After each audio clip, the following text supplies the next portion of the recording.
like those long guns, they're kind of threatening to stand there. I said, smile at everybody, welcome them to the subway. These are moms and dads. The National Guards are just our citizens who stepped up. So I will do that any day of the week. I take criticism the second I wake up in the morning until I go to bed at night, and I don't care. My job is to protect New Yorkers, and that's one way to do it. So what about this? What about this? There's like a circular. That's why last year I inherited from my predecessor and the legislature before. They took the bail laws and watered them down, made it impossible for judges to look at the whole picture of the crime and the person, what they're doing. I worked hard last year. I held the budget up 1 month late. I wanted to be on time. You can brag about being on time. I was not going to be on time because I had more leverage after April 1st.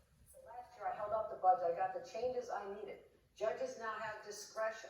They can look at the whole issue. They can look at whether a gun was involved. Was there an order of protection? We have to protect the victims of domestic violence. My mother was a champion for victims of domestic violence. But there was just a crime on Long Island where body parts were found all over Long Island. They had 4 suspects. They let them go. Right. And now they're out there still. So what is the deal here? Right. It sounds insane to me.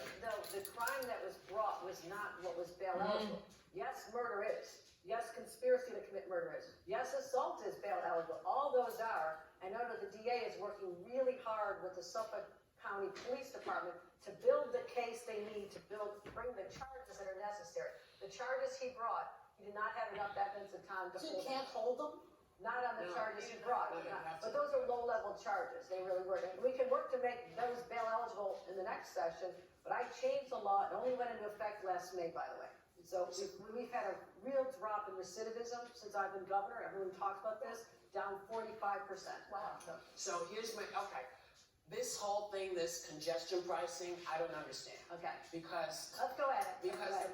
because New Yorkers did not mess up the streets. We used to have 4-lane avenues. We had ways to get around. You could get. It might have taken a long time because we have big trucks, but you could get around. The idea of having to pay. I'm a lifelong. The idea of having to pay from point B without really having the conversation, only to see those things go up anyway. It made me feel like nobody was listening. Nobody said, hey, maybe we should not have put all of these bike lanes everywhere. Maybe we should not have driving lanes. Yes, and you can't get around that. You can't get to Broadway in time unless you leave.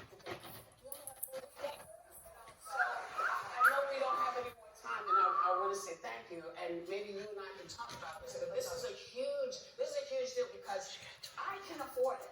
Don't get me wrong, I can afford it. But a lot of my friends who drive in every day left here because they couldn't afford to live here anymore can't. And it's I know.